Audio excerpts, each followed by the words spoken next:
Hey folks, Alex here, 9 to 5 to Freedom. In today's video, we're going to give an update on the market. We'll talk about what I received in dividends for this week and give an update on my portfolio. It's been a while since I made a video, just came back from vacation with my family.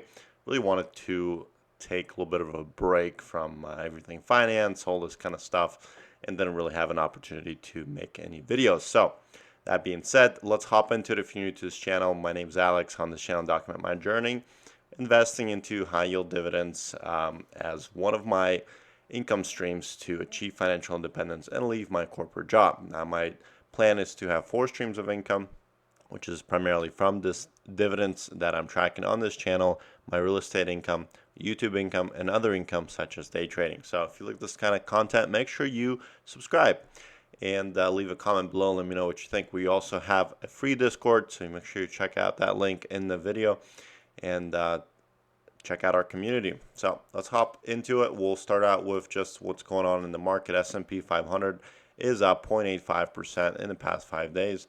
So pretty nice green week. Nothing really too crazy. Volatility wise was pretty decent. And 1 month we are up 2.1%. Take a look at the NASDAQ. Just what we did for this week, up almost 2%. 1 month we're up about 2.58%. So pretty good stuff going on there.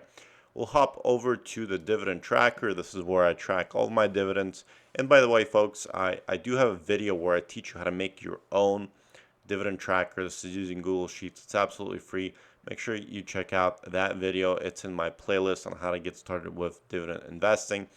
But this is what I have here for week 48 is really what we're going to be looking at. I can't believe it's been almost a whole year since I've started this. Now you see my income has fluctuated. I used to make, $2,500, $3,000, $4,000 a week.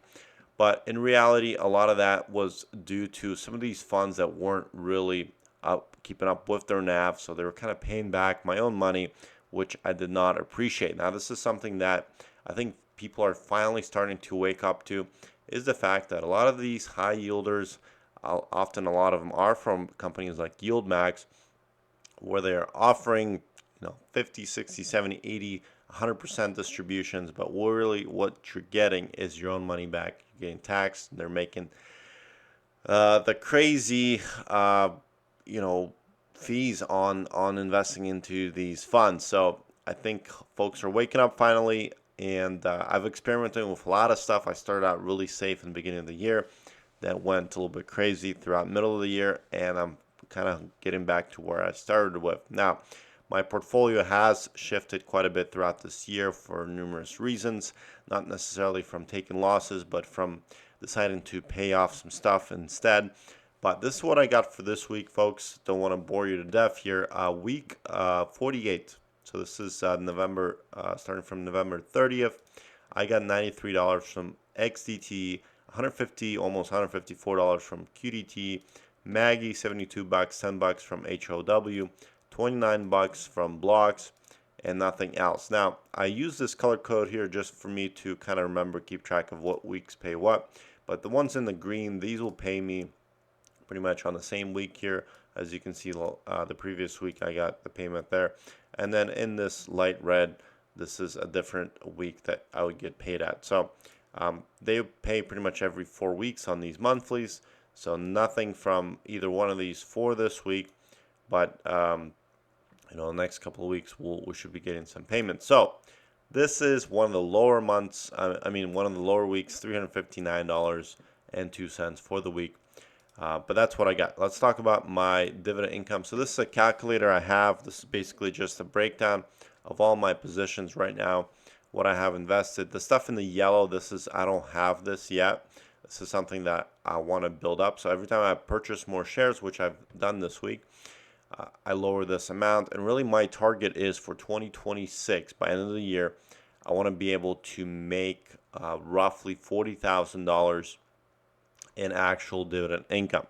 Now, to achieve that, my account will have to be roughly about $250,000 in order to hit that number. So I'm not there yet. My account is about half, actually less than, I get more than half of that.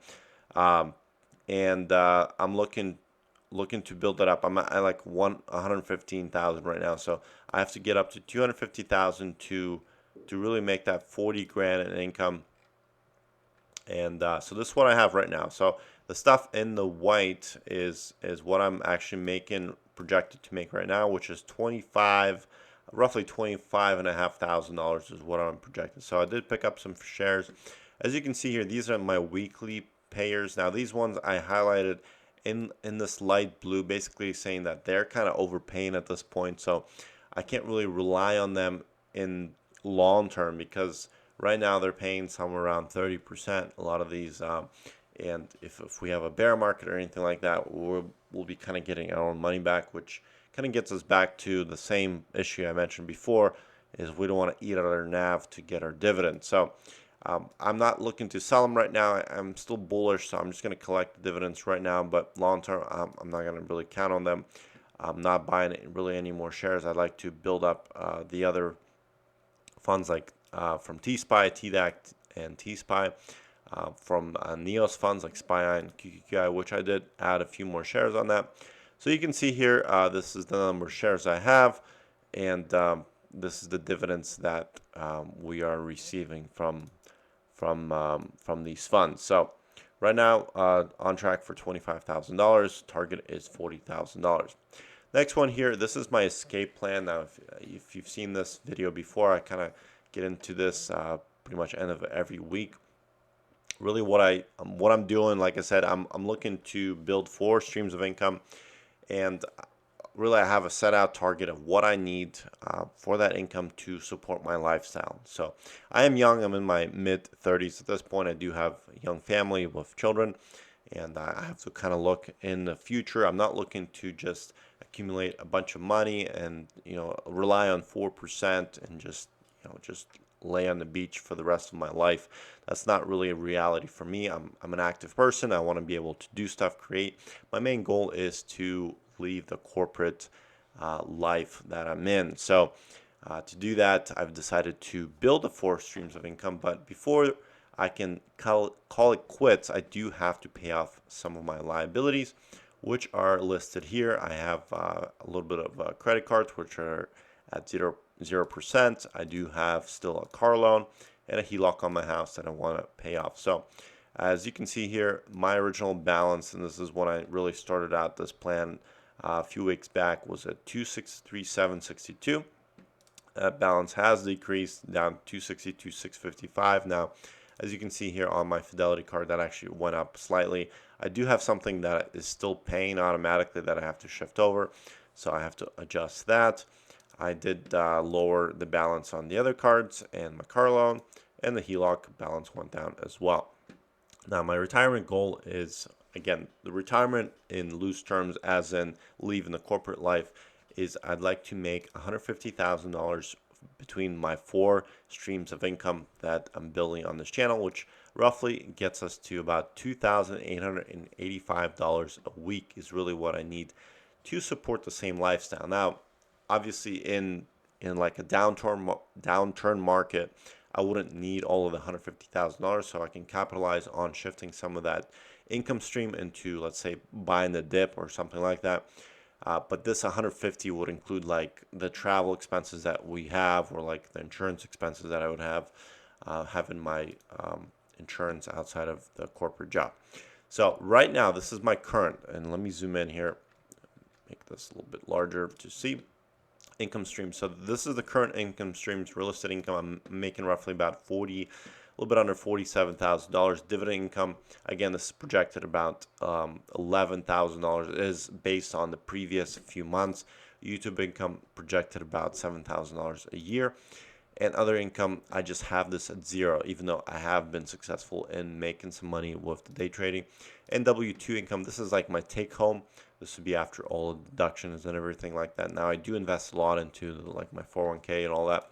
So that gets taken out. But basically that's like my weekly. So between the 4 income streams right now, that'd be roughly about $1,200 a week. And my W2 income would be roughly around $1,500 a week. So really what I'm looking to do is replace my W2 income. My target for 2026, again, is to make $50,000 in real estate, $40,000 in dividend income, $12,000 in YouTube income, and other income I have it as $6,000. Now I am feeling pretty bullish. I think I can actually do much better than $6,000 for this, but time will tell. And my income, I'm just keeping that flat as the $78,000, which in total, if I collect all this together, that'd be roughly about $186,000 of income. Now I don't have like taxes, all that figured out in there, so all of that will depend on my expenses, like in real estate and like any tax losses that I take on like any of the dividends or any losses that I take in maybe the trading or something like that. But this is the monthly breakdown. So basically that would get me to about $7,500 a week, which would be about 72% of the target. Now my target, again, is based on the 4 income streams. So the 4 income streams will actually get me $2,000, and my target is $2,800 a week, right? So 2027 target is basically when I really speed things up, really bump up my real estate income, my dividend income. I'd like to get that up to $55,000, YouTube income to $24,000, and again, being very conservative on the other income at $12,000, and this would include day trading or any other type of income, active income that I'm looking to do. So basically, my goal is around 2027 to replace my W-2 income. Now, when am I going to pull the plug on my corporate job? Time will tell, but right now, between 2027 and 2028 will be somewhere my target. Really, what I need to do is pay off all of my liabilities, $262,000. I do need to build up my dividend account to $250,000 in order to achieve that income of $40,000 to $50,000 off the dividends. Now, right now, everything's kind of consolidated, so I'm doing a little bit of both. I'm paying my bills, paying off my debt, and I'm reinvesting whatever is excess into buying more shares. So a lot is going on at this point, but basically this is my thought process is once I have all these income streams lined up to hit my $150,000, this is going to be my income that I need to live my life. Now, I do have investments outside of that. So, like my 401k, my IRAs, all that kind of stuff. That's just going to snowball over time as I hit like that 59.5, and that should be a pretty good chunk of money then. And I also have my real estate, my rental properties, which are being paid off every single month. The mortgages are getting paid off of that. So in the next about 7 years, I should be free and clear in those rental properties, which would really increase my net worth and really help out as a cushion in any downturns. Okay, so now this is the tracker I have here for like the weekly basis. Really, this is what I'm tracking: my incomes, my expenses, all this kind of stuff. Now, something I'm still trying to figure out what's the best way to show this. One of my issues is, so we'll start with the income here. So this is really the 5 things that I'm tracking, right? I have my real estate income, my dividend income, YouTube income, W-2 income, and other income. I think I'm going to rotate these 2 categories because I want to group these together, but this is what I got. One thing I really think I need to adjust is my real estate income, because I am showing negatives because I'm taking basically everything I'm making minus my expenses in real estate. Now, there are months throughout the year which I do have a lot of expenses like property taxes, which are due in November. So I paid a lot of those in this last month, which really shows my income as negative. So really, I took like almost $9,000 loss on my real estate, which brings down everything else. But that is the reality. I think for now, this is the best way for me to track that. Dividend income, as you can see here, the last 3 weeks, so that tallies up to $1,500. YouTube income, that pays me once a month. Right now, I got $623 for previous month, and my W-2 pay, which I get paid every 2 weeks, tracking that here. And other income, this is from trading that I'm doing. So slide over here, you can see my loan pay down for this week. I just had one payment there. And my annual expenses, basically this is any life expenses, my groceries, fill up my car, all that kind of good stuff, bills like electric, gas, all that kind of stuff. So right here is the summary: loan paid down $120 for this week. Total income, I'm showing as negative $1,500 because of that real estate income that's really dragging me down. Total expenses, $1,000 living expenses, and the delta, I'm down negative $2,722. So basically, for the past 3 weeks, I'm actually down $7,000 with the way things are going. Now, I'll just break it down here. This is my real estate income. This week, I actually got $6,500 in rent, but like I said, I did have to pay these property taxes, which was $11,000 for this week on the expenses side, plus all of the mortgages and everything that I had to pay. And then some of the expenses, living expenses breakdown there, and some of the cards that I was using. Now, day trading, this is something that you guys have more interested in. This is what I have for this week. Now, this week, like I said, I was on vacation, so really just had my phone, which was a little bit scary, and we had really poor Wi-Fi being out of the country and just being on a beach resort. It was a little bit spotty Monday.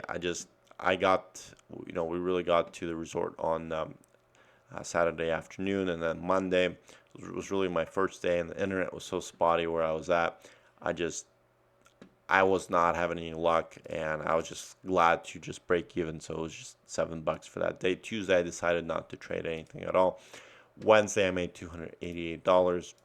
Thursday, I made $516.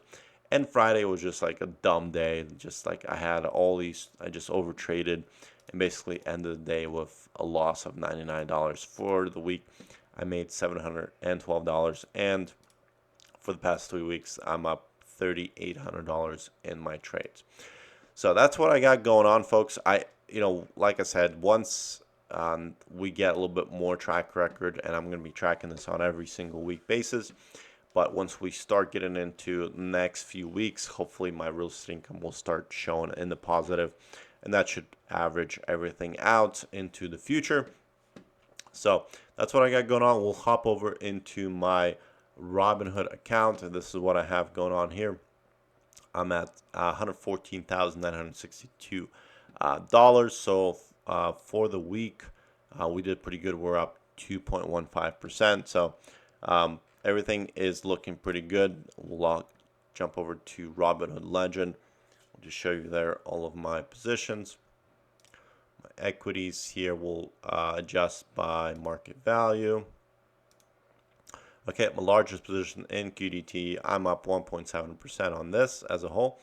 EGGY, this is the one I talked about before. Now look how much it bounced back. And really, I don't know what happened on Friday, but EGGY, I talked about getting out of EGGY, but look, it hopped up like a rocket ship. I'm not sure why this isn't showing it, but we had a pretty nice positive day on EGGY there. But anyways, I'm only down 1.87% at this point. XZT, I'm up 0.81. TDAC, I'm up 5%, folks. 5.21% on TDAC. Let me zoom in here.